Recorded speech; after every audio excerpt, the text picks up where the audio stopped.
Little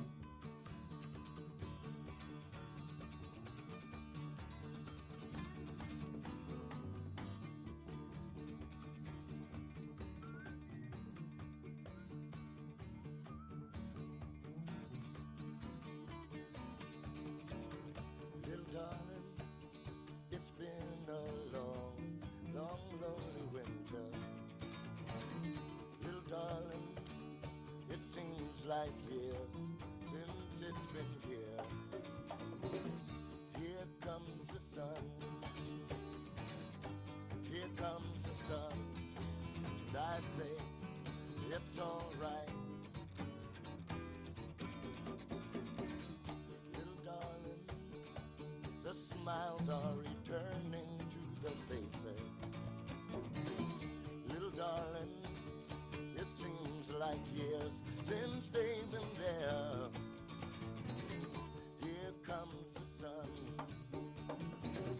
here comes the sun, and I say it's alright.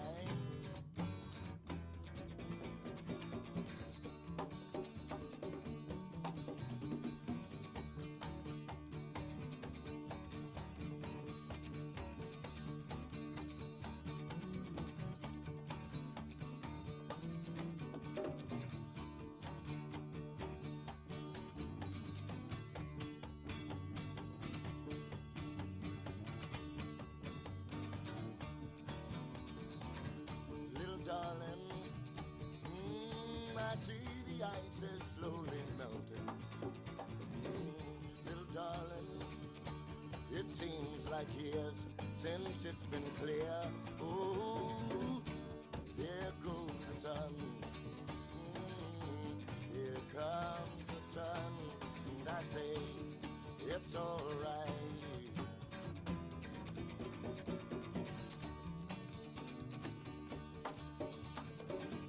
Here comes the sun, here comes the sun, here comes the sun, here comes the sun, and I say it's alright. It's alright. No, no, no, no, no, no, it's alright.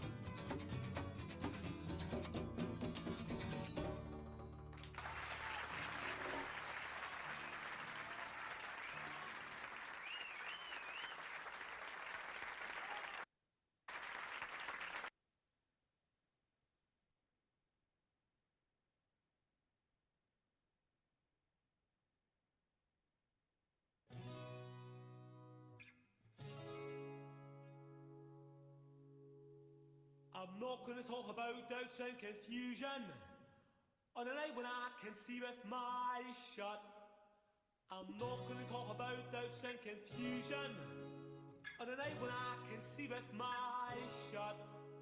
I'm not going to talk about doubts and confusion on a night when I can see with my eyes shut.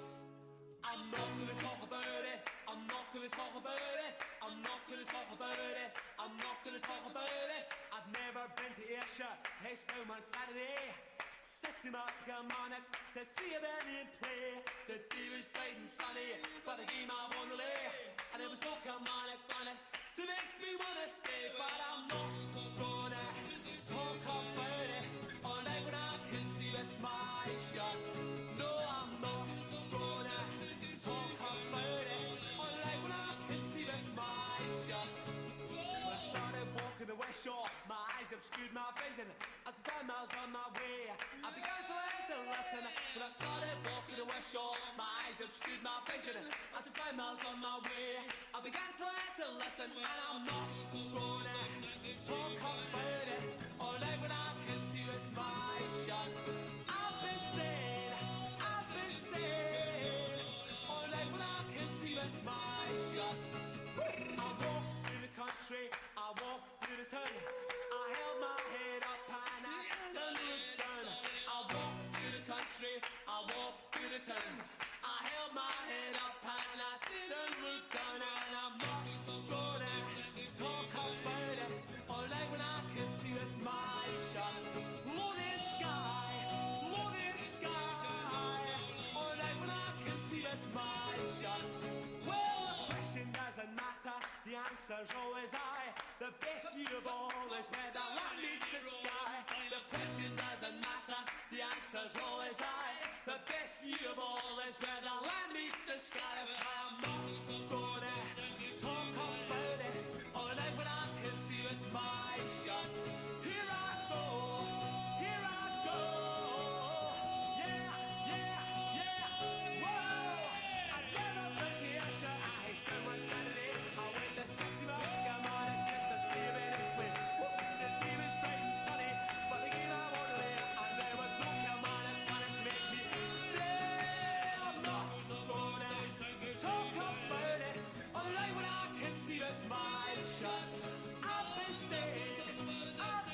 Hi, everybody. So glad to see you. Welcome to the Texas Unitarian Universalist Justice Ministry Action Hour. Welcome, welcome. I was just about to put in my name spot. So like you click on your three dots up on the right-hand side, and then you go down to the bottom of the little menu it gives you. And I was just going to rename myself to add a little bit more, and I invite you to do the same. If you don't have your full name yet, your full name, please, your pronouns, and if there's a congregation that you're from or a town that you're in, just something to give us your location.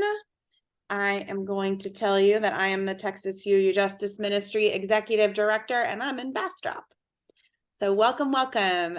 Kathy, we're just welcoming folks and putting who we are in the chat, our pronouns and our congregation or town when you have a second.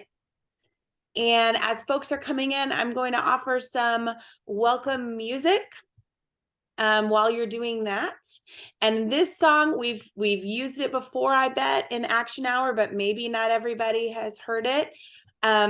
We sang this song in the Rotunda on Monday during the big rally for LGBTQ rights, particularly against House Bill 1686 at the Capitol. So I felt like this is a song that I really wanted to bring into our space tonight. So let's see how well I remember to share things. Let's see. It's for a video. It's a very organic grassroots group, the Texas UU Justice Ministry. We'll talk about that in the PowerPoint. But first, some music. Here we go. This joy that I have, the world didn't give it to me. Feel free to dance if you want. This joy that I have, the world didn't give it to me. Don't you know that this joy that I have, the world didn't give it to me. Oh, I said the world didn't give it, the world can't take it away. Oh, this strength that I have, this strength that I have, this strength that I have. Oh, yeah, now. The world didn't give it to me. The world didn't give it to me. This strength that I have. Oh, yeah, the world didn't give it to me. The world didn't give it to me. This strength that I have. Oh, yeah, the world didn't give it to me. Oh, I said the world didn't give it, the world can't take it away. Oh, this love that I have, this love that I have. Oh, yeah, now. The world didn't give it to me. The world didn't give it to me. This love that I have. Oh, yeah, the world didn't give it to me. Don't you know that this love that I have, yeah, the world didn't give it to me. Singing, the world didn't give it, the world can't take it away. Oh, this pride that I have, this pride that I have, this pride that I have. Oh, yeah, now. The world didn't give it to me. The world didn't give it to me. This pride that I have. I said the world didn't give it to me. Don't you know that this pride that I have, yeah, the world didn't give it to me. Oh, I said the world didn't give it, the world can't take it away. All this peace that I have, oh, yeah. The world didn't give it to me. The world didn't give me my peace that I have. Oh, yeah, now. The world didn't give it to me. Won't you sing about peace? This peace that I have. Oh, yeah, now. The world didn't give it to me. I said the world didn't give it, the world can't take it away. All this joy that I have, this joy that I have, this joy that I have. Oh, yeah, now, the world didn't give it to me. The world didn't give it to me. This joy that I have. I said the world didn't give it to me. Don't you know that this joy that I have, the world didn't give it to me. Oh, I said the world didn't give it, the world can't take it away. The world didn't give it and the world can't take it away. The world didn't give it, the world can't take it away. The world didn't give it and the world can't take it away. The world didn't give it, the world can't take it away. The world didn't give and the world can't take it away. The world didn't give it, the world can't take it away.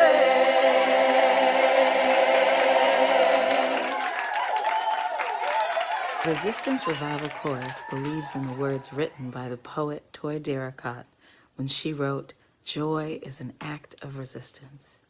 We believe in the words of Mr. Harry Belafonte, who said, "When the movement is strong, the music is strong." We sing to revive the hearts of those who fight for social justice, and we sing together for freedom.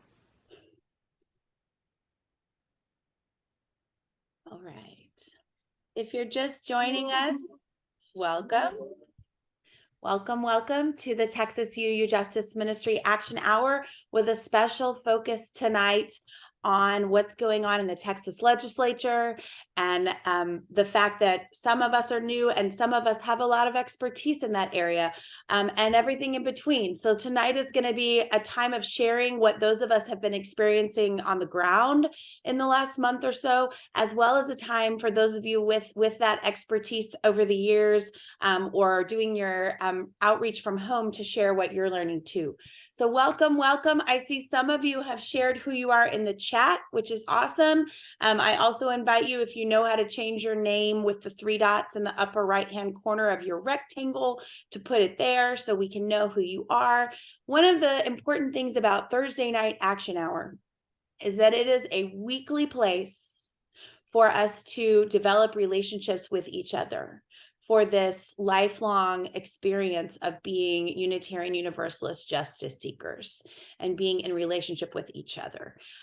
We will not see all the work done in our lifetime by any stretch of the imagination. And so we have to build the sustenance, the relationships that sustain us in all of this. And again, I know a lot of times you know that, but I'm saying it out loud because being a minister is sometimes naming the things and reminding us of the things that we already know. So I'm going to share with you in the chat, we have our perpetual, always the same link, TXUUJM Action Hour public Google Doc. And if you click on that link, oh, Sarah's already done it. Thanks, Sarah. And you scroll through it a little bit, you'll see that you can look back. If this is your first Action Hour, or if you haven't been in Action Hour in a long time, you can look back and see some of the things. And let's see. Yeah, we have one person who is anonymous right now. And it's Charlotte. Hey, Charlotte. Okay. Thanks, David, for raising that. We know Charlotte from the We Cry Justice group, but I really appreciate you raising that, David. So if you notice anything else during this time that does concern you, by all means, feel free to reach out and let us know. We really appreciate it. And that is one of the things we're going to cover and when we talk about this is like paying attention, because it can be a dangerous world out there. We know that, so thank you. So anyway, in this Google Doc, you'll see a link to the song you just heard. If you need more musical nourishment, I chose it for those of you who came in late because we sang it at the Capitol on Monday during the rally in the rotunda with, gosh, I don't even know how many people were there. And I want to invite you to check in the chat, please. What justice issue is on your mind tonight and why? We know there's so many, and you may not be able to narrow it down to one. But what we know from our partners about testifying, about engaging, is what's personal to you is what's most compelling, and we can't all be everywhere. So what I hope is that we'll see in the chat each of something that's on your heart and mind tonight, and you'll feel what I feel with Texas UU Justice Ministry, which is that we cover a lot of ground together. Not by every single one of us having to keep up with everything, but by being in relationship with a lot of folks who share our values. All right, so go ahead and check in. What justice issue is on your mind tonight and why? I'll give you a minute of silence to kind of think about that and type and read other people's answers. And actually, I'm going to get a glass of water while y'all do that because self-care is important.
Okay.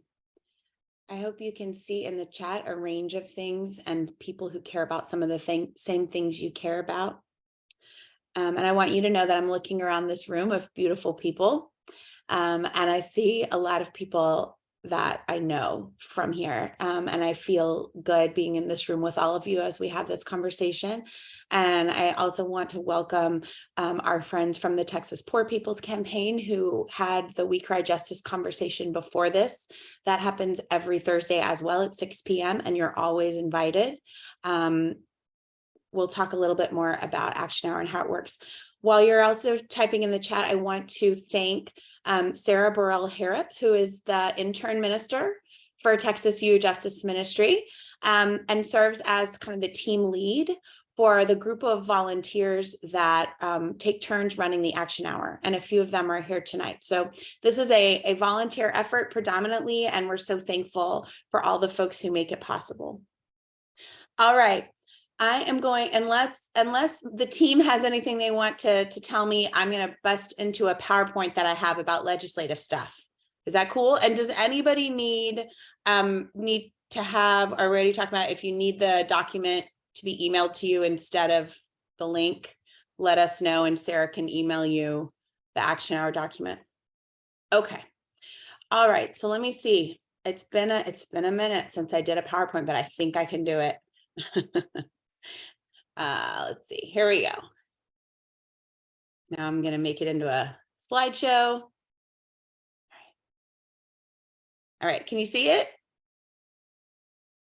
Thumbs up if you can see it. Awesome, thanks. Okay, thank you so much again for being here. Thank you to those of you who are donors. Thank you to those of you who are in this picture, which is from March 13th when we were at the Capitol. The Texas UU Justice Ministry is celebrating a decade, and we recently returned to the legislature. So a lot of this is fresh for a lot of us, but if it's not for you, that's okay. We've learned a lot and we are eager to share it with you. All right, about the Texas UU Justice Ministry and our capacity, you're looking at it. So first of all, I want you to know that some of our partners, like I was looking at the Equality Texas website, they're one of our dear cherished partners. I stopped counting at 20 staff people on their list. We have me, I'm a half-time minister with the organization. We have Sarah and we have Michelle Venegas Matula, both of whom are less than half-time. So those are your 3 paid people. We barely add up to 1 full-time person. And then we are volunteers, we are board, we are donors, we are members of the congregation. So I ask you to just kind of be aware of that. We're doing our best. One of our big missions is simply to unite and collaborate across UU congregations around the state on justice issues, whether it's at the legislature during session, whether it's on voting rights, whether it's on programs, because it can be very isolating and it can be hard, as a lot of you know firsthand. So we try to connect the congregations in this work, but we are not a big organization at all. So just want you to know that. We have 5 issues that our member congregations voted on a couple of years ago, and we are still working with: racial justice, environmental justice, healthcare access, economic justice, and voting rights. And as you can imagine, if you think on it, a lot of issues that I know you care about are within those areas. The LGBTQ, particularly the trans healthcare, that is under healthcare access. Same with issues of Black maternal mortality and postpartum healthcare. For some of you who care, I know a lot about corporate welfare and those kind of issues, definitely under economic justice. A lot of the things from immigration to decarceration, school issues also fall under racial justice or economic justice. So those are the 5, but they encompass a lot. Let's see, can I get it to go? Woo, there we go. All right, and so here's something I want you to know.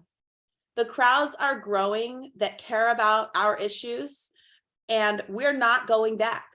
We are not going back. This is what our partners are saying, and we want you to hear it too. We're not going back, and we will not be silenced, and people will not be put back in a closet, right? So here's a picture from Monday. I've never seen all 3 levels of the rotunda full the way it was on Monday. It was really exciting. And there were, I've heard 2,700 and 2,800 cards dropped against House Bill 1686, which is the one that would basically ban gender affirming care for Texas youth. And I think it was like less than 100 in favor, which is what makes the hearing itself so appalling, but we'll get to that. But I want you to know that no matter how hard it is, we are not going back. All right. And another thing to know is that for Texas UU Justice Ministry, it's about much more than the session. We're in the 88th legislative session, and there is a lot to do, but it's about a lot more than that. So we have UU the vote, voting rights, and getting out the vote is so important because of the tactics of these legislators that are so appalling. We really need to vote some of these folks out. So I hope you'll stay tuned and be thinking about down ballot elections, running for office yourself, perhaps someday, all of that. We do congregational programming like transgender inclusion in congregations and Jubilee 3 workshops.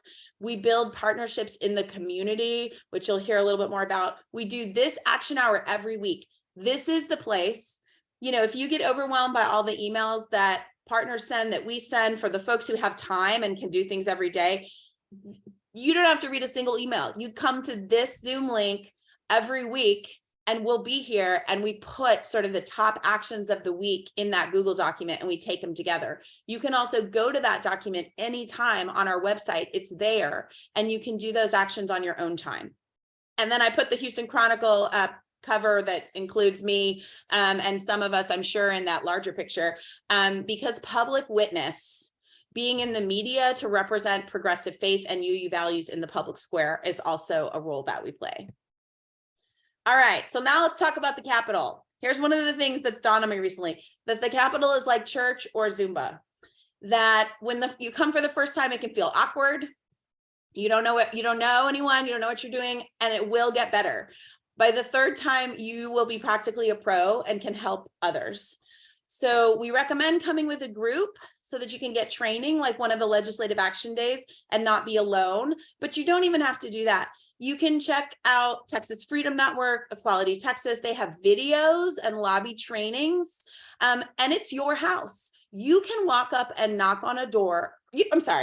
Not knock on a door. We'll get to that. You can just walk, don't knock, walk right in and just introduce yourself and talk to the staff person and ask who can speak with you about the things that you care about. That's what they're there to do. So I want to encourage you to come to the Capitol even once, and we're on the document. There's a couple more legislative days of aligned organizations. And if it's not this session, that's fine, next session. And if you can't, you can't. Not everybody can, but whatever possibility you do have to come, I think it's very powerful, and you can really grow in that experience. It can also be addictive, just FYI. All right. Ways to act now and contribute from Austin or anywhere. And we will have time for everybody to share and for questions. So I'm just going to run through this PowerPoint and then we'll get to that. Feel free to drop questions in the chat, though, if you are worried you're going to forget them, and we'll get to them. So some ways you can contribute from Austin or anywhere. And this is Sarah meeting with one of the staffers just a few days ago. It was so great. We did not make an appointment. We just walked in. You can be doing phone calls and emails to legislators. You can write letters to the editor. I happen to think that's a very powerful way still, even though I'm a former newspaper reporter, even though journalism is dying, I really do believe that letters to the editor is still a powerful way to do it. You can be, I can't emphasize this enough, texting, calling, emailing your friends one-on-one. I am living in this, and I am close friends with so many people who care about this in Austin, and they still don't know what's going on.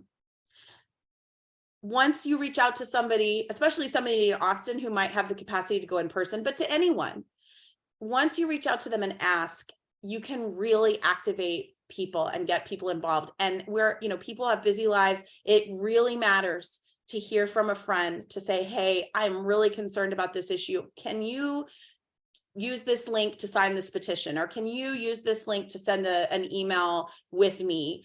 This is why it's important to me. So I really encourage you to be that person who's texting 3 friends or 5 friends or 20 friends. Dropping a card in person is jargon for stopping at a kiosk in Austin at the Capitol and registering for or against a bill.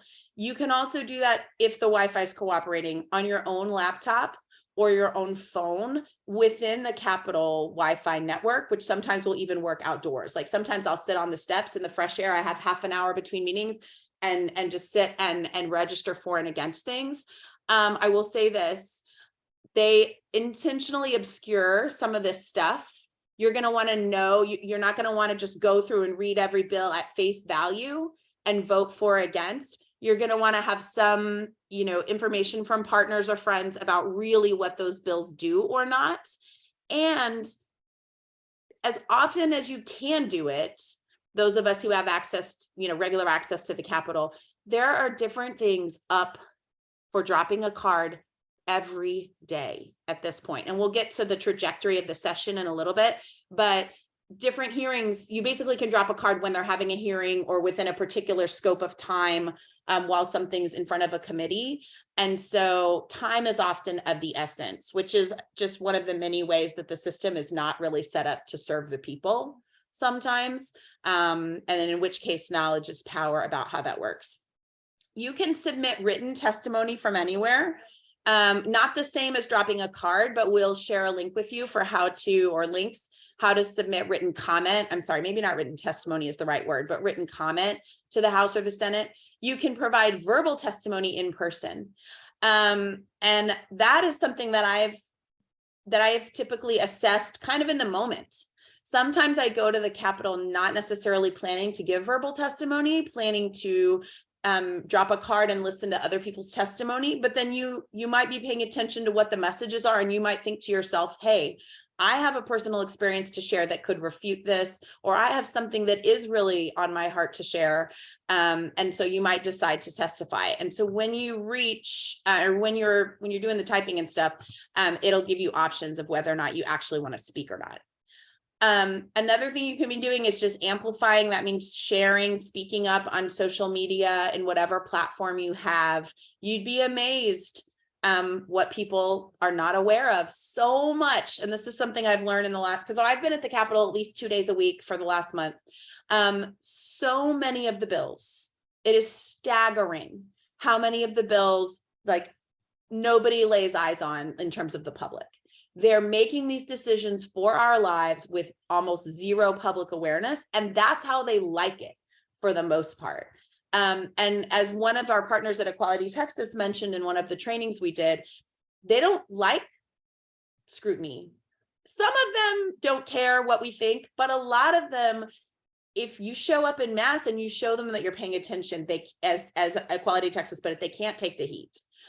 So it does matter. And even if you're not wanting to give a verbal testimony, your physical presence does matter in some of these contentious hearings, because they're not used to it. They're used to be able to do whatever pet projects they really want, most of which without anyone seeing it.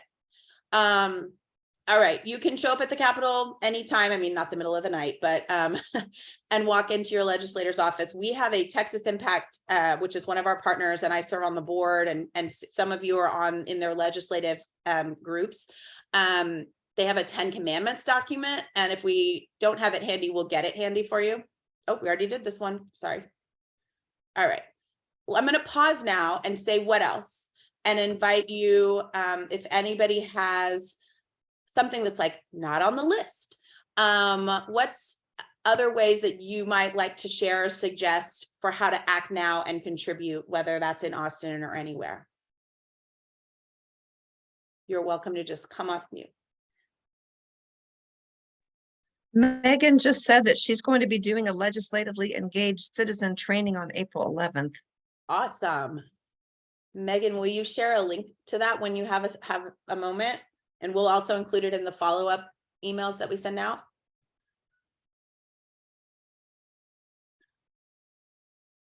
Sarah, you're a pro in a lot of these type things. Anything that I left off the list that you would suggest to folks? I just dropped the link to the 10 Commandments of Legislative Visits. Awesome. I think you did a really good job of indicating what can be done. I would say watching the committee meetings Now that's gonna wind up. We've probably got another 2 weeks or so of committee meetings. But if you can't be there, watching committee meetings online, and then interacting with the representatives based on what you see in the meetings. And Twitter is a mess, but that is still everybody who's involved with the legislature is on Twitter. So that's a place where you can both get news and kind of push back or comment about things. Absolutely. And TXUUJM is going to get an organizational Twitter and Instagram shortly, and probably, well, we'll see about TikTok. But we have a new, I know, Sarah, get ready for the future. My son is constantly talking about how it's owned by the Chinese government, and I see your hand, Ellen, so you'll be next. But so I'm weighing, there's the pros and cons of being involved in Twitter, which is owned by Elon Musk, and what it does to get you engaged with some of the people and the issues. For example, one of the representatives on the House Public Health Committee that we were before on Monday tweeted an article that it's my picture from the front page and the article about this hearing and this issue. And then I reached out to her to say, like, well, how can we fight this? And I'm waiting for her response. But anyway, no, those are very good suggestions, Sarah. Thank you. Ellen, go for it. Oh, I just wanted to mention in terms of getting our congregations involved, because most don't follow the Texas legislature. But of course, we've all learned over the years just how important that at the Texas legislature is, the hard way. Mm-hmm. And so at Emerson, I started an email. What I do is I ask people if they wanted to be updated on what's happening in the Texas legislature. And right now, the email goes out to 25 or so people. And I've been putting updates in our weekly newsletter, inviting people to join this email list to get updates on. I just basically forward alerts that you all send out. And I'm going to be doing it. I think I'm just going to add some people who haven't asked to be on the list to get their reaction. Nice. To see if they. So anyways, these are ways that we can alert our congregations to get them active, because your emails all contain instructions on what action to take.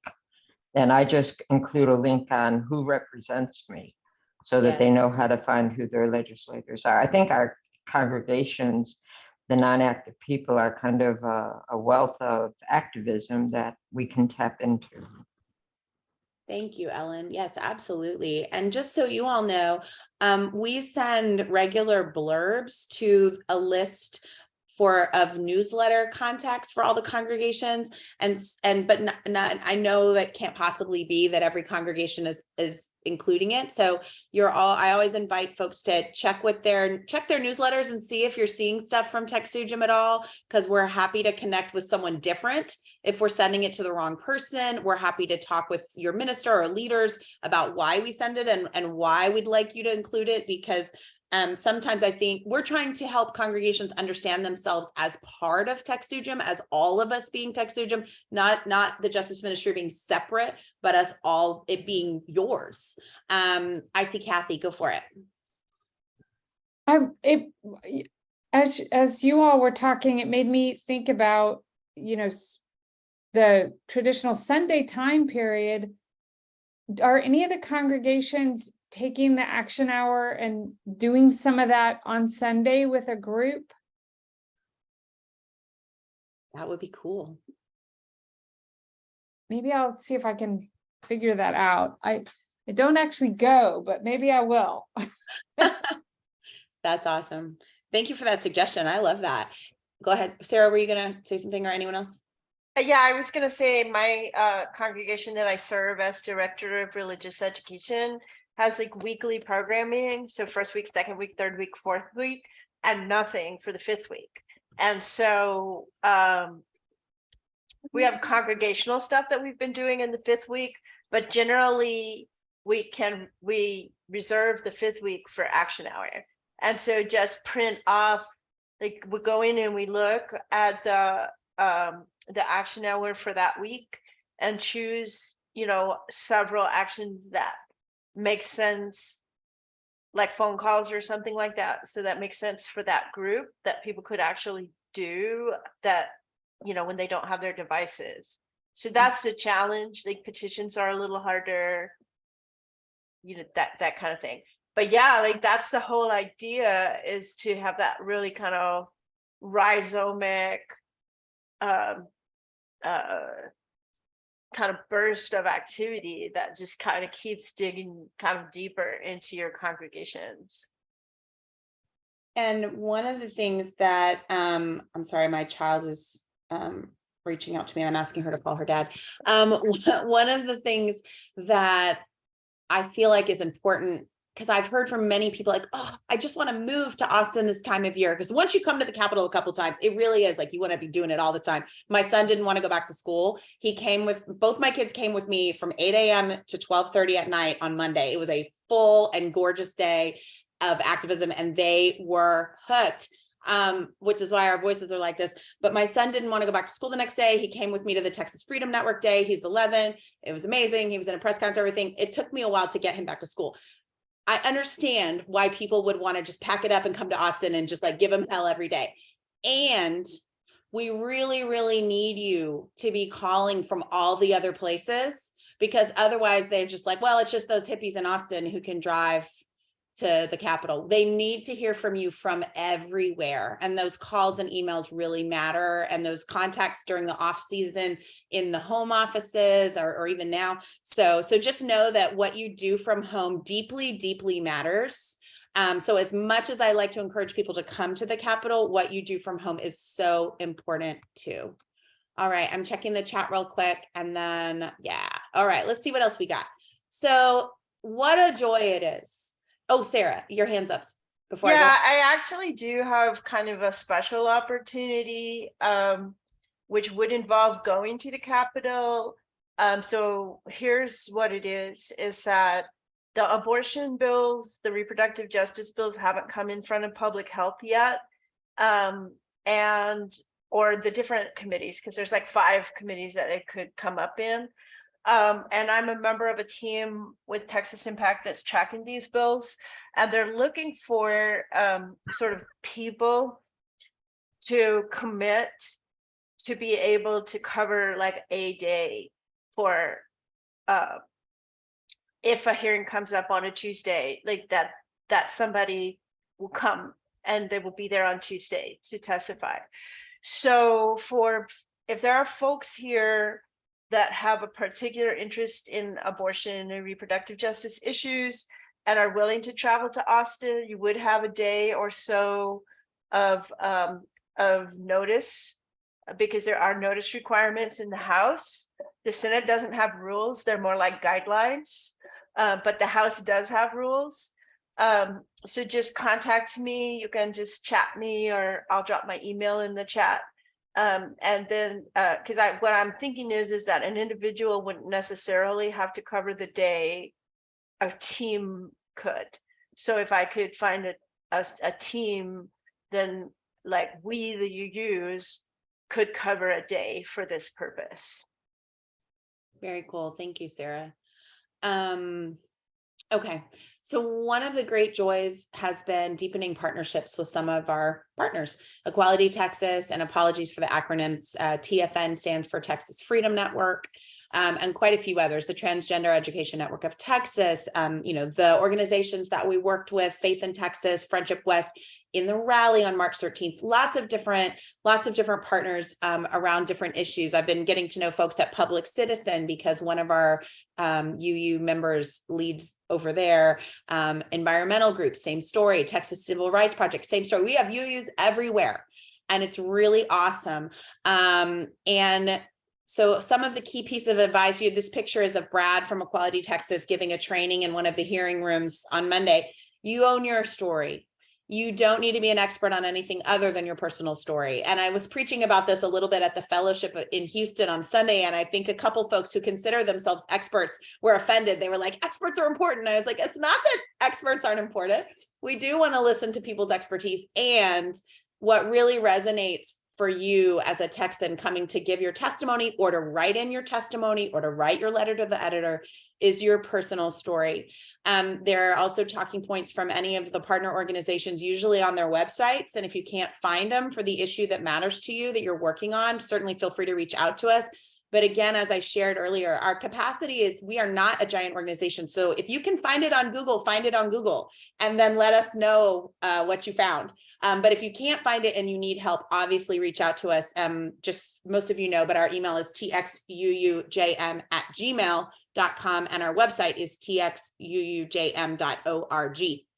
Whether you're online or in person at the Capitol, please don't engage with trolls. Yes, we want to have conversations to change hearts and minds, absolutely. But so rarely is the person in your face from InfoWars the one whose hearts and mind you're going to change. We dealt with that on Monday. And the people who showed up in my Facebook after I testified against the anti-drag bills, that was like an immediate block. I don't want to see that person's name or face again in my Facebook. So just take care of yourself as you're doing this work. The other big piece of advice they gave us, if you're sitting in a hearing for 10 hours waiting to testify, or if you're watching a hearing on TV and you're going to write your letter to the editor or your written testimony, don't rewrite what's true to your heart to refute their lies. The professionals will do that. So unless you're a professional in that area, like you don't need to be a lawyer, you don't need to be a doctor. So there are professional paid full-time people from all of these civil rights organizations. The ACLU is another partner of ours, Lambda Legal. They will take that piece. The wider community, the public sphere, and your legislators need to hear from you as an everyday Texan. In some ways, they're less inclined to listen to you if you purport yourself to be some kind of expert beyond your own experience. They really want to act like they're serving everyday Texans. All right. A couple more keys for us. And here are some of the seminarians and team that we work with. That person in the front is Renee. Renee has been doing video for us. You see Carrie and Biss, who are seminarians, UU seminarians in our community. And I confess, I don't remember the name of the person on the right because I met them on Monday and it was a very long day. But it is good, just 2 key points to name yourself as a person of faith. We talked about this if you were there on March 13th. You heard this from Ash Hall from the ACLU. Naming that you are a progressive person of faith, whether you name your church, whether you name TXUUJM, it's very important. It resonates with some of these moderate, especially legislators, and we need to balance out the absolutely incorrect public narrative that right-wing religious conservatives are speaking for all religious people, and B, that they are a majority. They are not. And so we've got to speak up and represent what is truly the majority, which is either moderate or progressive people of faith or people of no faith. So there's that piece. And then just the building of relationships. Speaking personally as a lifelong UU and a native Austinite, one of the greatest joys leading the justice ministry right now is leveraging, and number one, just like I was telling Biss in the middle there, that I'm counting how many people show up based on my body's memory of so many hugs. I'm a humanist. I'm a spiritual humanist. The people are what it is for me. But also just getting to see years and decades of relationships come to fruition in order to mobilize people for our partners, for the people who are directly impacted, and for these frontline asks of, we want 1,000 people at the Capitol on Monday. And we got a lot of people there. And I know I'm not the only one who's been doing this for a very long time. And it's those relationships over time that really make it happen to get the numbers that we need to fight these bills. I also love the cross section. A lot of people I did abortion rights work with 10 years ago are the same people I'm excited to be reunited with on trans rights issues. Okay, that's people at the kiosk. That's Mary Cook, former board member out of First U Houston. That's what it looks like to drop a card at a kiosk. Just wanted to give you a little sense of the trajectory of the legislative session. They're in from January through May. Pray against a special session. Some of you know I was a legal editor for the Texas House 20 years ago, and I was there during a time of 2 special sessions. It was when they went to New Mexico. They went all over, they were on Jon Stewart because the Democrats were trying to halt some stuff. Pray that we don't have special sessions, but the regular session goes January into May. The first couple months were those getting to know you times at the Capitol. So we at TXUUJM were getting a lot of questions like, which bills, what should we be doing? And we're like, they're just meeting each other right now. Like, hang in there, we'll get to the bills soon, you know, be signing up for partners, you know, all that. So thank you to everyone who was patient and who got into those partner emails and partner groups. When we got together on March 13th at the Capitol, that was the first time there had been a big call, and we were so fortunate, the timing worked out. You know, you may have heard this already, but Ricardo Martinez, the CEO of Equality Texas, called me the day before, or the weekend, I guess, before, and said, I see y'all are coming. I see the Rotunda singing listed on the Capitol calendar, because the only way you can reserve the Capitol Rotunda is at noon for a concert.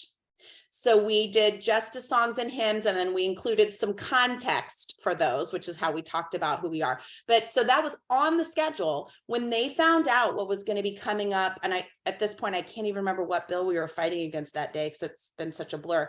But he said, oh, I know the Unitarians.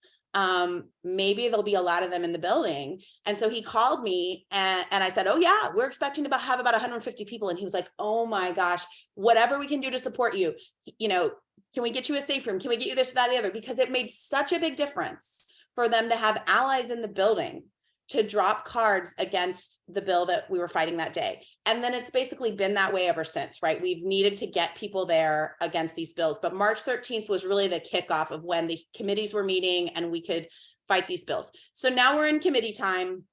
We're trying to stop some bad stuff in committee. Some bad stuff is already passing through. We're also trying to support some good stuff. Tomorrow, Dana, do you want to wave? Just wave. Dana is going to be leading our special end of the month Friday lunch bunch action hour. And that is going to be focused on like actions you can be taking that we've been gathering around specific bills.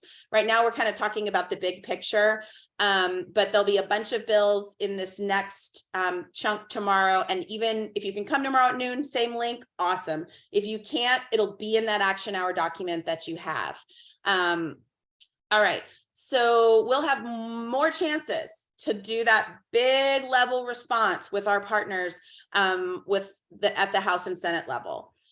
For good bills, we're also wanting to try and make sure that there's a counterpart in each chamber. Like if one chamber has a good bill and we really want to make sure it happens, we're doing some legwork on that. Brandon James, for example, brought up House Bill 300. And when Sarah and I when I was doing another visit, I talked with the staff about, can you please work on a Senate side about this? I'm going to pause. Questions, comments around these kind of things?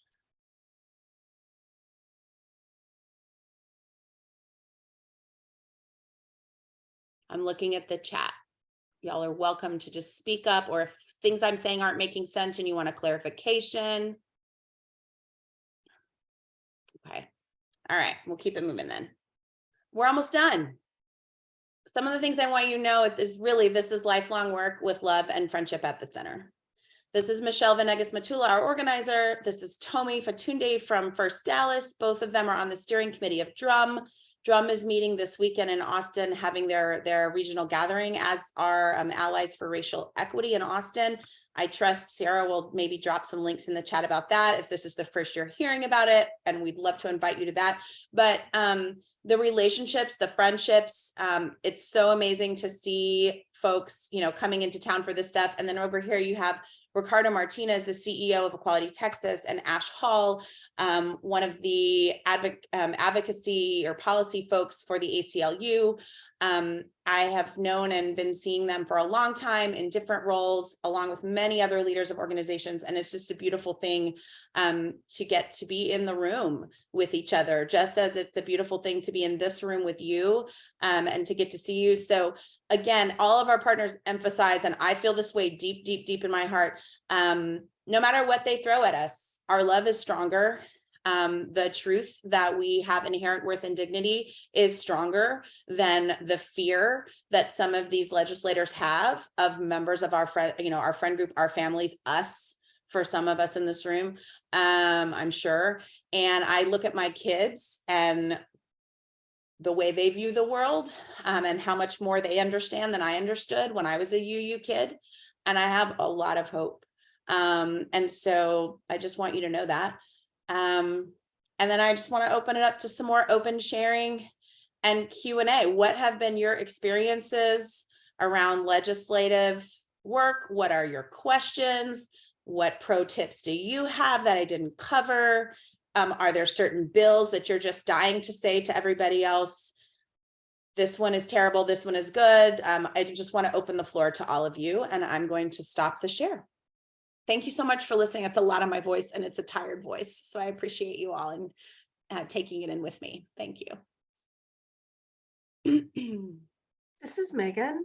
I am also on the Action Hour team.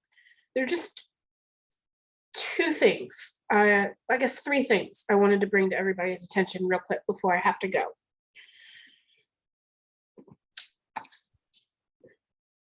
If you haven't been following it, SB 20 is the water bill.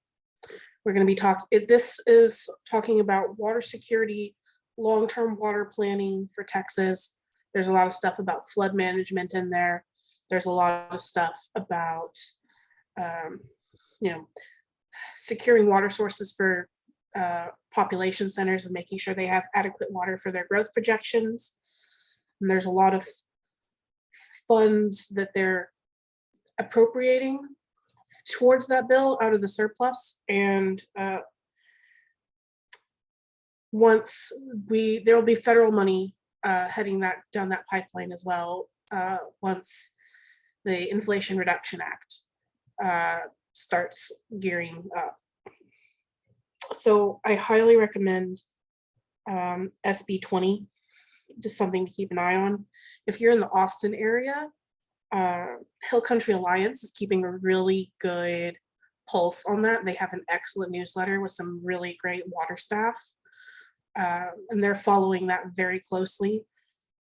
Jacob's Well, which is a famous water feature in the Hill Country, has been dry for the longest time now it has ever been dry in recorded history in Central Texas.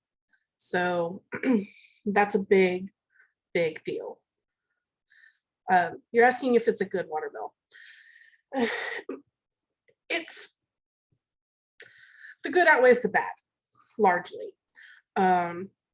There's some stuff in there that you roll your eyes and grit your teeth, but by and large, they're trying to do the right. They're thinking about the right things. Their methods are questionable in some cases, but they're at least talking about the right things. So that's kind of the big one that'll be on a lot of different organizations' radars in the environmental space. One that I want to bring up and put on the radar for people that is probably obscure and I guarantee none of you have heard of it is House Bill 3128. That would require people who pump septic systems to be registered and licensed, which is a really big deal.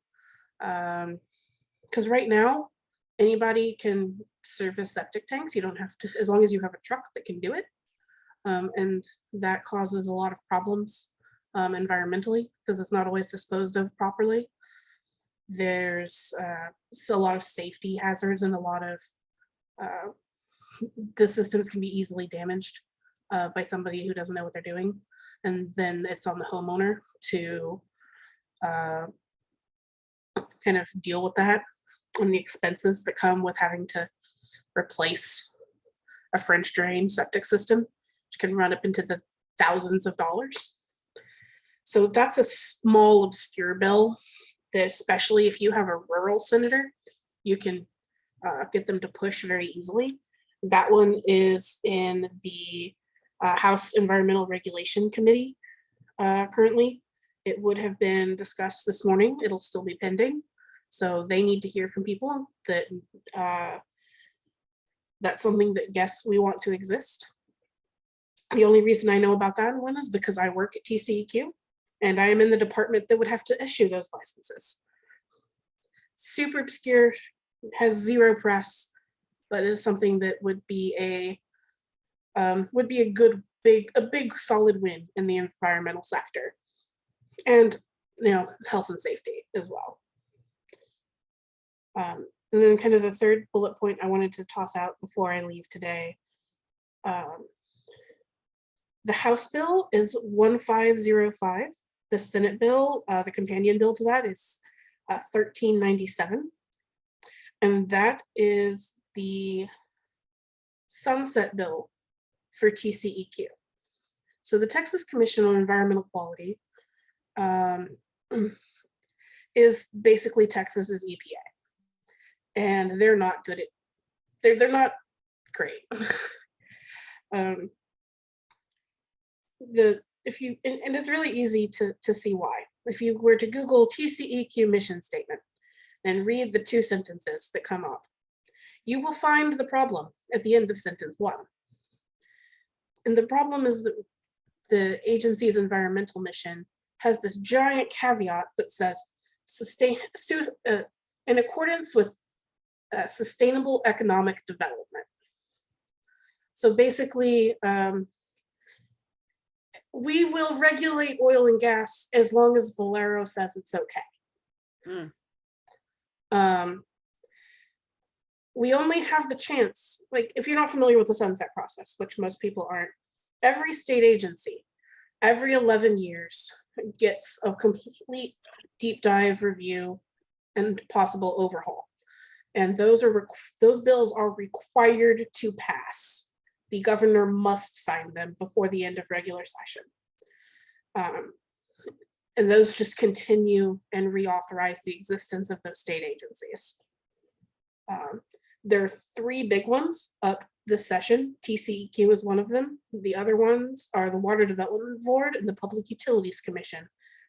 So if I don't have the bill number for PUC in front of me, but if you care about the electric grid and having the electric on when it gets cold, they're the people who are in charge of regulating that. They are being put through the ringer in their sunset review. So that's if you have expertise in that field, that is also something worth keeping a pulse on. Thank you, Megan. I put on that note that you said, I put our email in the chat. If you have expertise in any of these areas and ever want to recommend something for an action, or yourself as a resource on a particular thing, we welcome to know that. And I'll say this, sometimes, like I said, we send a lot of emails in our Google group because some people have capacity and want to know what to do on a regular basis, but sometimes people are like, it's too much. And then I go back and I look in our action hour document from the previous week, and the things that have come up in these emails, our action hour team was already on it. They are amazing at gathering these actions. And so again, for people who are here for the first time in an action hour, normally what we do, there's not a PowerPoint usually, there's less talking from the person leading. This is a special night, but and it's more about taking actions together in community. And so and if you haven't been to an action hour in a long time, the team has been working so hard on their process and all of that. So I encourage you, if you can at all, make Thursday nights a habit, or even if you say to yourself, I don't have the capacity to do this every Thursday night, but I'm going to come twice a month or once a month, but like commit and then invite a friend or 2 to come with you. So it's extra fun. Megan, I didn't mean to cut you off. Is there anything else before you have to, I see Dana's hand. Did you get to cover what you wanted to cover? I did. And just real quick, I am on the steering committee for Climate Reality Austin. That's the Al Gore one, in case that's confusing. We're trying to reboot the Austin chapter. I am going to be doing how to be a legislatively engaged citizen training on April 11th. And I will push that link and agenda once we have together to Aaron and Sarah to push to the community. So Thank you. Thank you. And I want to add one more thing on that tip. Then it's Dana and Ellen, because I see a couple things in the chat. Number one, thank you so much to the folks who've offered some positive feedback about March 13th. And we are going to send out an actual feedback form. It has just been nonstop these last couple of weeks. We do want your feedback and we will send you something. For those who wish you could have been there on Monday or wish you could have been there the week before for All In for Equality or any of it, I promise you there's going to be days as big, maybe bigger. We're really going to need to show up again, and we will keep you in the loop as soon as humanly possible. As I told the advisory council on Tuesday, it is very hard for me to build in time to do MailChimp emails, the newsletter. So when you see a newsletter from me, or one of those, like, it's got photos, it's prettier than the Google whatever, you know that I really mean it. And I worked really hard on it, and I want everyone to know about it because it's super duper important. So when you see those, don't go, oh, it's just another TXUUJM newsletter. No, it's really important. And that's where you're going to hear about these big things. So I just encourage you to stay on that. Last thing, this team, this Action Hour team would welcome more volunteers. If you're like, I could lead this, or if you're like, I could be the person who says nothing but drops links in the chat, I would be great at that. We would love to have you on this team. It is really cool and awesome. Go, Dana. Okay, I just want to say there's a bill that I'm following. I don't know where it is. I think it went out of committee, and I don't know if that means it was buried, but Rosenthal from Houston has introduced the Freedom of Speech Act, HB 1089. And if it passes, it will repeal 3 anti-boycott laws that restrict businesses on boycotting on moral grounds. It started with an anti-Israel boycott law that was passed a couple of years ago that was the subject of some lawsuits, and it forces people that want to do business with the state of Texas to sign a contract saying they won't engage in any boycotts that have to do with the state of Israel due to its occupation of Palestinian lands. And then that, I believe, was a slippery slope to a law that bans from doing business with companies that look at environmental impact in their investments and also firearms. So we actually have laws in Texas that if businesses want to direct their pension funds not to invest in environmentally unfriendly entities, they can't, or they can't do business with the state of Texas. So the article in that that I dropped in the chat tells a little bit more about the 3 bills that would be repealed if the Freedom of Speech Act would be passed. And just a little UU grounding on the Israel one. The General Assembly in the UUA in 2019 passed an action of immediate witness affirming the right of conscience to boycott for Palestinian rights. So that's one thing that I'm tracking among others. Thank you. Thanks, Dana. You're up, Ellen.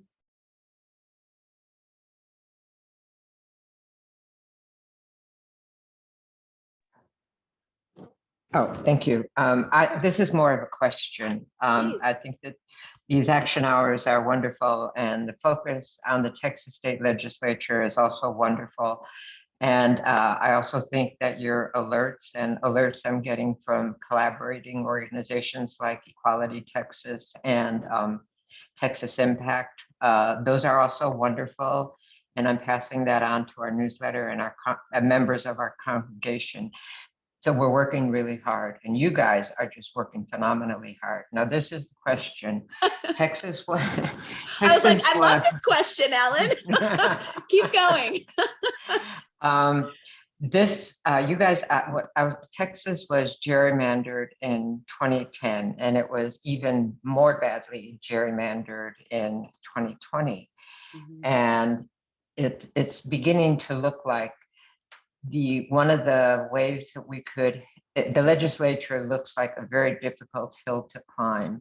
And so I'm asking you, is there any conversation between the collaborating organizations to focus on statewide offices like governor, lieutenant governor, railroad commissioner, office, non-districted public office in the government of Texas, where there might be a better chance of effecting change, because in such a gerrymandered state, it is really difficult right now. And I think if we could organize statewide and focus on the statewide offices maybe get a governor who could veto some of those laws. It might be a big payoff. So are you aware of any scuttlebutt on the street that there's talk about that kind of stuff? Thanks, Ellen. Before I answer that question, I just want to say how much I appreciate the way you led into that, and here's why. We end our action hours always with gratitude. We send out emails of gratitude to people we know who are doing the work. It's hard and it's easy to get burnt out. It's easy to feel unappreciated. I can't tell you how many emails we get that are like, they don't say hello, and there's just like a complaint, you know? So thank you for leading with that gratitude and then asking the question. I really do believe that gratitude is a way for us to survive in this climate. So that's just a great question, and I will bring it to our partners. What I often hear are two other things, which is the importance of grassroots elections, because so often the implementation of these heinous state statutes come down to who's in your local office, who's on your school board, who's your DA, whether they actually prosecute some of these things. They have discretion. That is one of the issues that's at the ledge now, though, is prosecutorial discretion. So we want to be paying attention to those related bills, because prosecutorial discretion is very important. But anyway, the local stuff, as we understand it, is super important. So I always say, like, who's running for school board here, or who's going to run for, you know, a commission in your town? And then the second piece being how low the voter turnout is. So that even with gerrymandering, if we could get more voter turnout, we could make a difference in so many places. So I want to thank Sarah again and everyone who was involved in our UU the Vote work this year. We had some wins. We still have, it's a long, like you said, Ellen, it's a tough hill to climb. So I'm going to take your question back. Does anybody else have responses related to that? You may have answers that I'm not thinking of. Go ahead. I have one more comment. I live in Houston, Harris County, and one of the more frightening things that we're seeing is that Texas, for the Democratic stronghold cities, which are all the major cities in Texas now, the legislature is taking away their power. They just took over Houston Independent School District. They scuttled a lot of voting access reforms that Lena Hidalgo and her team had put in place. And there's a few things that I've read recently that are in this state legislature.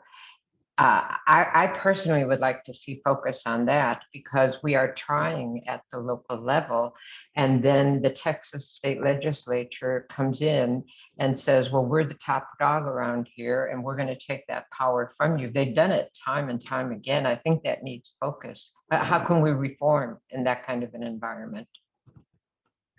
Absolutely. I just dropped Texas Civil Rights Projects link in the chat. That's another one where we have a former Texas UU Justice Ministry board member, Jenny Hickson, on the staff.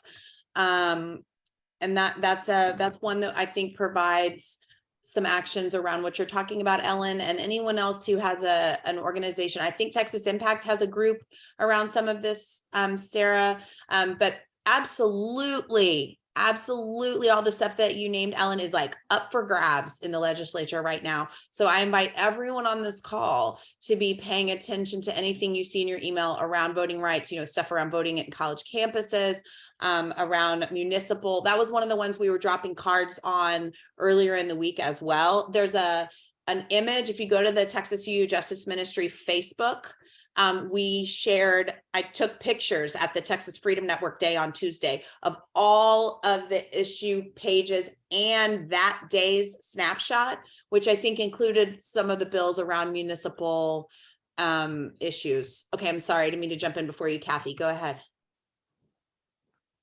Oh, I was just gonna, the gentleman who came from Texas Impact to the 10-year anniversary and talked, the one thing he said that I thought was really interesting, kind of regarding, building power and it feeling overwhelming right now to us with the gerrymandering, et cetera.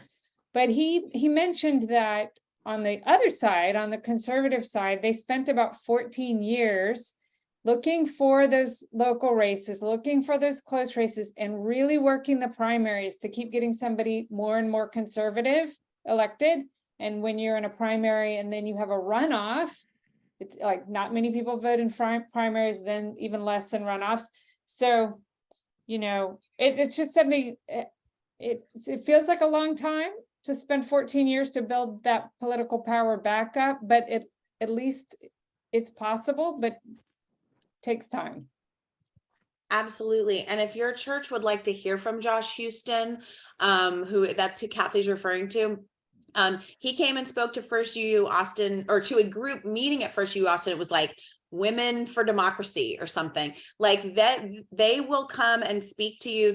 He'll come over Zoom, I'm sure. And even if he can't travel, and speak to your church group. I mean, it's amazing to me. I mean, it's their jobs, but the willingness of our partners.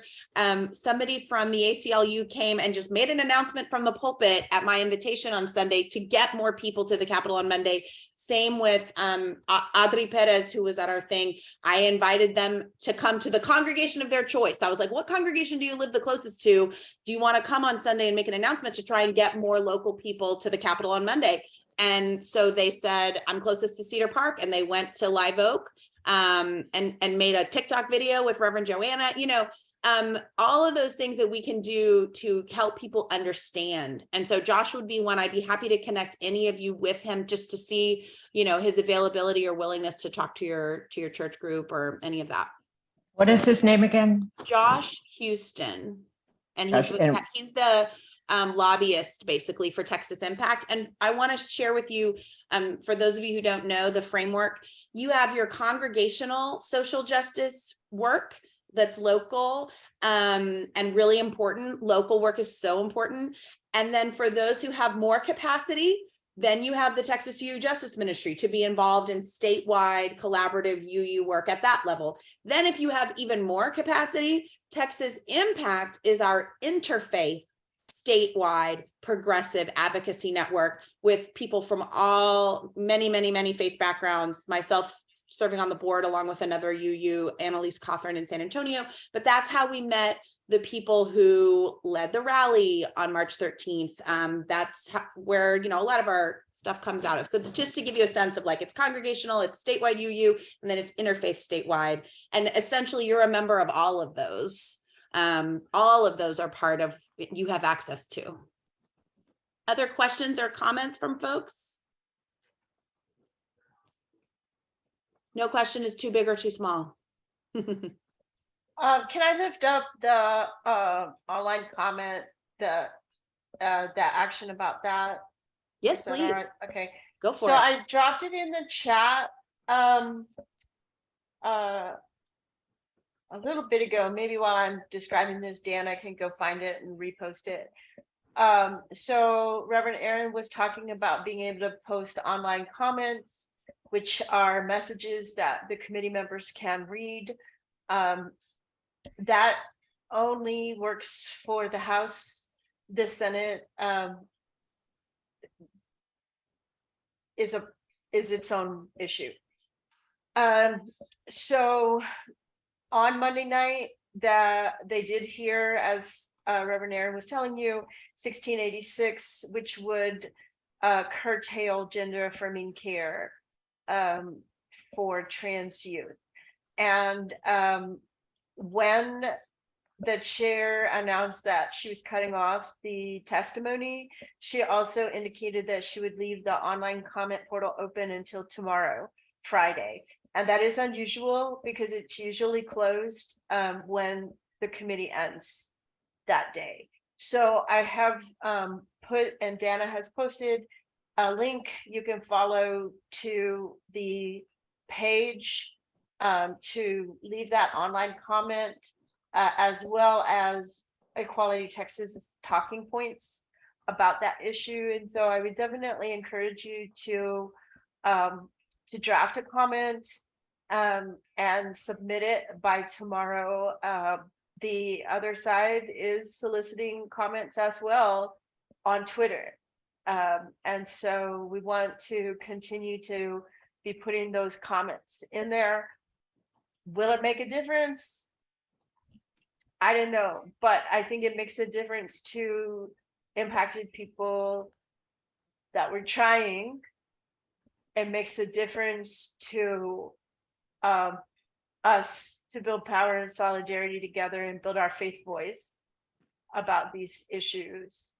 And you can maybe turn that online comment, like they pick one point from it and turn it into a letter to the editor. You know, I just wrote a letter to the editor to the Fort Worth Star Telegram, which I'll drop in the chat and share with y'all. I don't know what's going to happen with it, but anyway.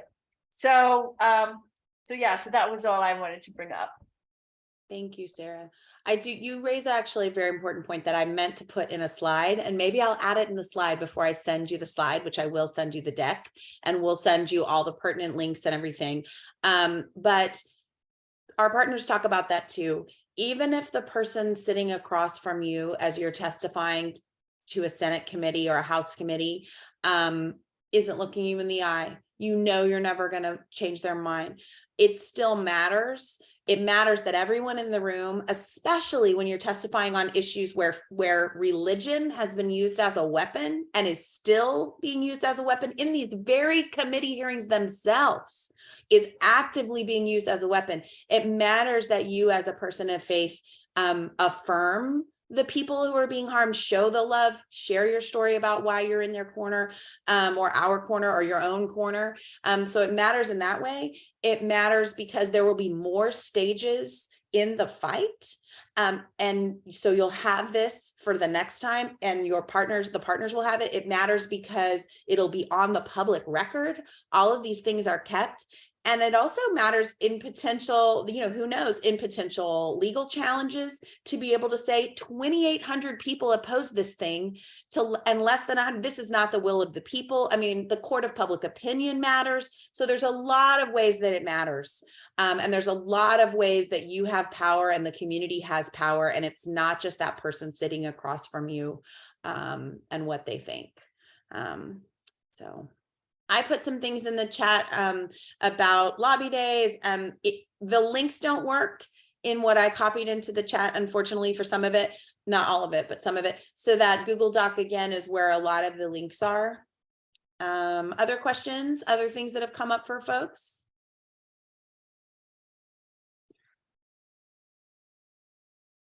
I'm looking forward to writing a letter to the editor the next time I have any brain space, just to rail against the process of Monday's committee hearing in the first place, because as we discussed, I think Sarah and I probably talked about it, I forget who all was there.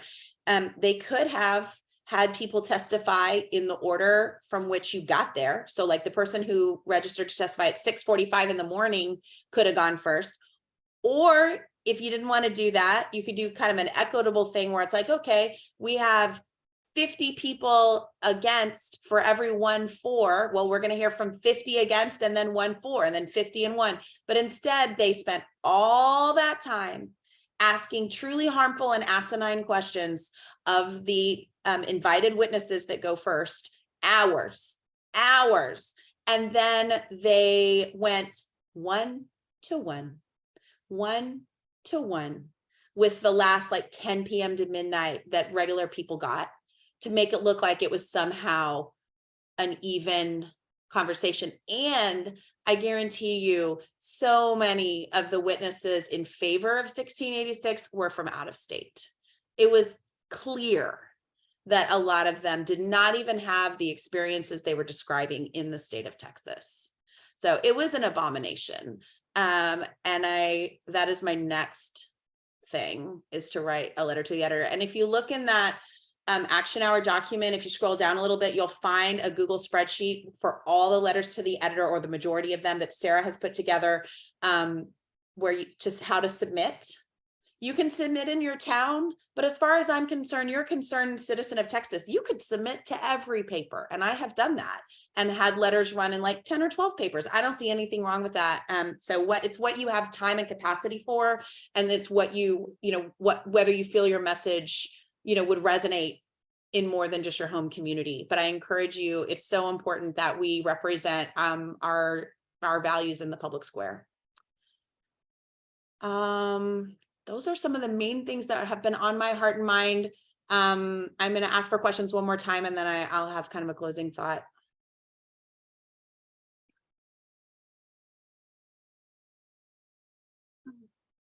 I just feel like that 2,800 to 100 is so inspiring. It's so amazing. And then the fact that people don't know about it means that's got to be in all the letters. So when you get your letter written, I might try to write one based on it too. That's just, I mean, it's inspiring because it feels like such a vulnerable issue. Yeah. And it builds, right? So the reason they were able to get that many people is because there are a lot of reasons, right? A lot of reasons, but there had been several legislative action days, including our own, leading up to that. So we had a base of people who knew what to do or had some start of knowing what to do. Then we had a couple of days, we had the All In for Equality Day the previous Monday, which was the Monday between our day and this day. And we had a big rally there. And then on the anti-drag bill day, which was Thursday, Brad from Equality Texas told us all, and it was probably a couple hundred people. He said, my dream is that there be 1,000 people, Wendy Davis filibuster levels of LGBTQ people and supporters to take over this Capitol. And I think that was an inspiring frame to take back. And I took it back, and I think a lot of us took it back, and just, and now we're just going to want to keep growing those numbers throughout the session and beyond. But that it's like having that vision. I credit Brad for having that vision to name that. Sarah? Yeah, I just wanted to name that we talked about like we had 3 or 4 different letters to the editor that we just talked about, because remember, a letter is only like 150 words. And so I really think that if we can, as a community, sort of get together and like figure out like what's the point that you want to make. I wrote my letter about freaking Tinnerholt because he's a Tarrant County legislator, and so, but then I had that same experience that you had, Reverend Aaron, and then also the 2000 to or 2,800 to 100, like that's another letter, right?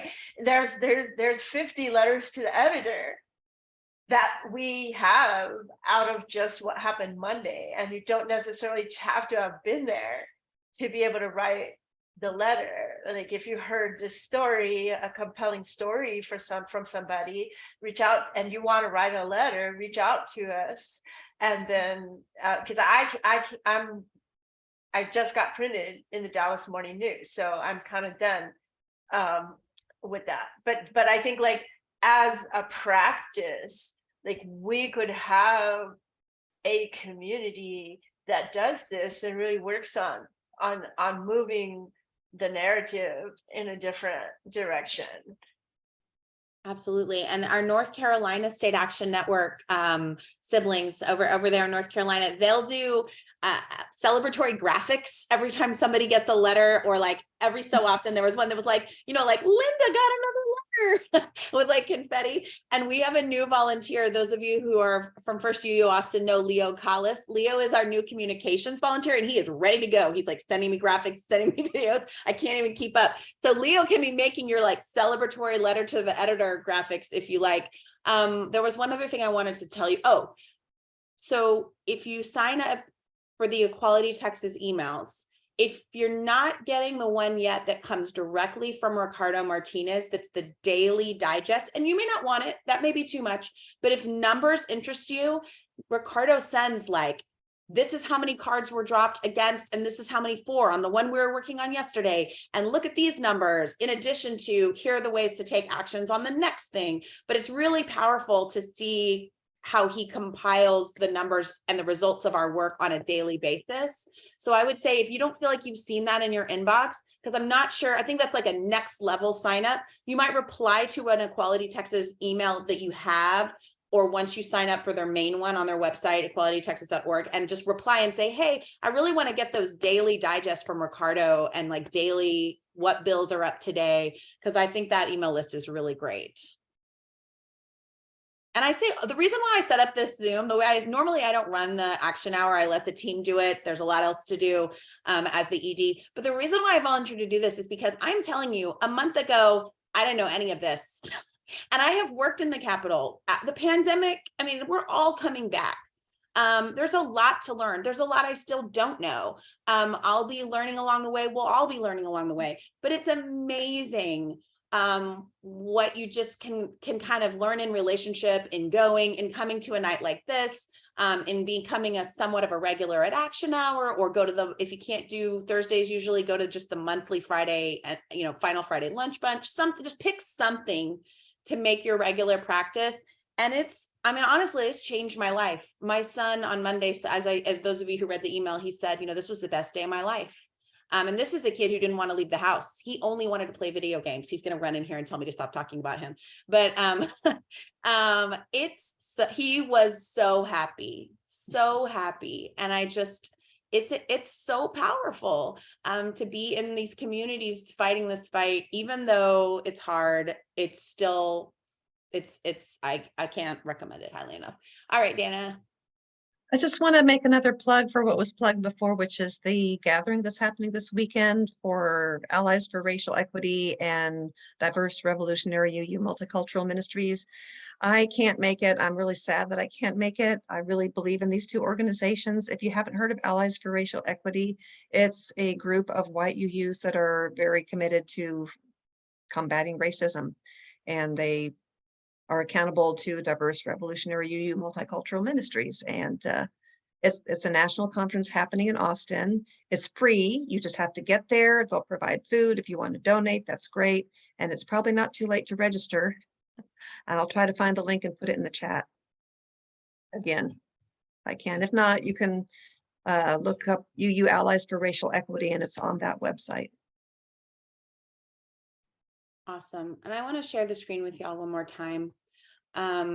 Here is our website, the Texas UU Justice Ministry website. Not the fanciest. We use the free UUA template right now, but there have been some updates, and this is the place. If you're like, oh man, I put that action hour on my calendar, but I don't remember the link or anything. I just want you to know how to navigate. You can go under Take Action, and here's the Thursday action hour. Here's the final Friday. Here's some memories from March 13th. Here's some other volunteer type things. If you're like, oh, my congregation, I want to make sure we're plugged into UU the Vote, or we didn't do it, but I want to learn about what they did last year so I can advocate for it next year. Under programs, you can find out about our UU the Vote work, the trans inclusion and congregations work, the 8th principle work. We also have stuff on here because we know that people find Unitarian Universalism for the first time through our public advocacy. So we have some information about all of your congregations and just what UUism is. I also want to draw your attention to under news and events. This is where you can go to subscribe to our newsletter if you're not getting it, and also to look at the old ones. And because we haven't begun to cover everything, but here you go, view past newsletters here. In the last couple newsletters, like I covered what's gone on in the past week.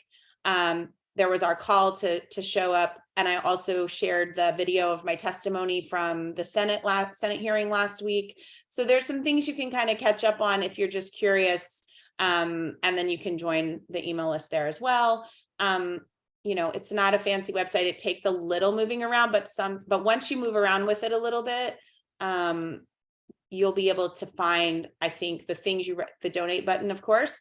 I really can't tell you how much, if you are a monthly donor, how much it means to us, because we're not funded by any big anything.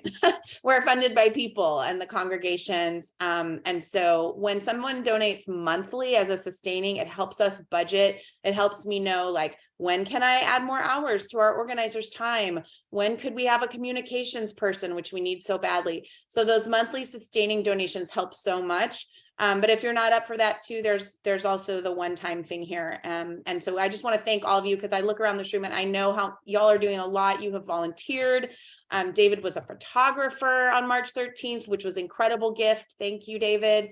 There's lots of different ways people are contributing with their time. But I also want to thank, I don't get to say it enough. Thank you to those of you who contribute financially, because it's just the people power isn't possible if we can't, fairly compensate the team. So thank you for that. All right, last call for questions or thoughts that you want to share. I know how much wisdom is in this room. I really, if there's something on your heart you haven't gotten to say or haven't gotten to ask, I deeply welcome you to do so.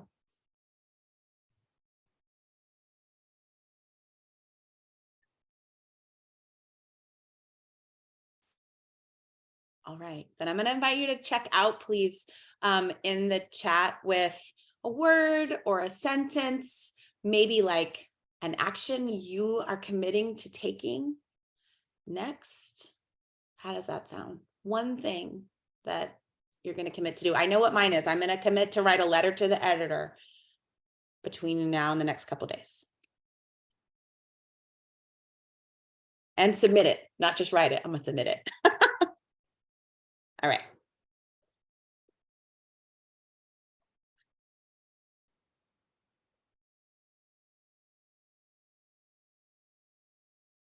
Kathy's going to keep commenting on the bills in the House and calling.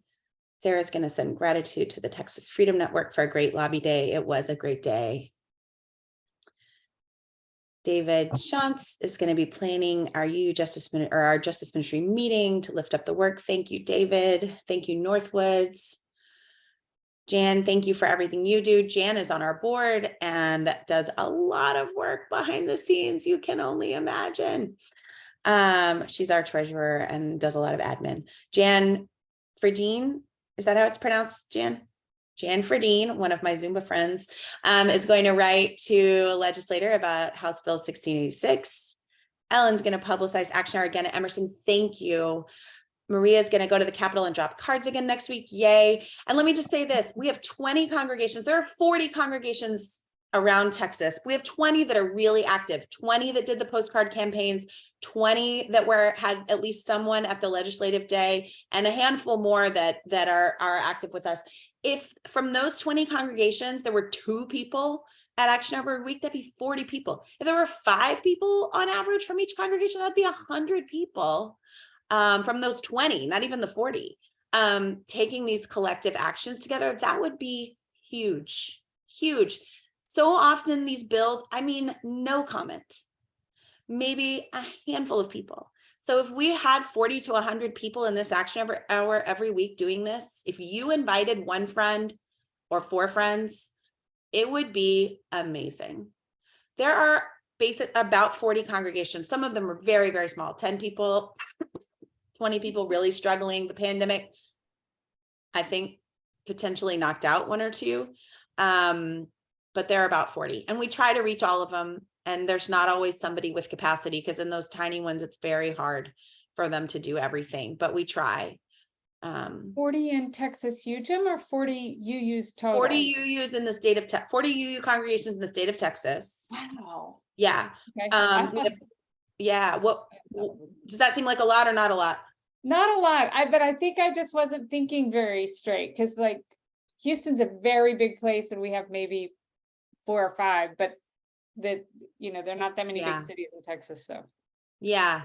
Okay, makes sense. Yeah, and there's a list on our website, and a few things will be out of date, but you can see a pretty good list on our website of where the congregations are. Like there are people in Lufkin, there are people in El Paso, there are people in Denison. There's a congregation up in Denison that basically it's some Texans and some Oklahomans. So I'm always hearing from them, like, we're not sure about being involved with TXUUJM because half of us are Oklahomans. And I was like, look, we need everybody. But let's see. All right, let's see what we have here. What are our other commitments? Yep, Jan from Red River came to lobby day. It was awesome. Bye, Kathy. All right, thank you for sharing your commitments. So much love and appreciation to all of you for being here tonight. We're going to share this video with folks who couldn't make it. If you think of things later that you didn't get to say or ask, just email us. And this is a shared justice network, a shared justice ministry. Every single one of you make it possible. So we thank you so much for being here tonight and for everything you're doing back home.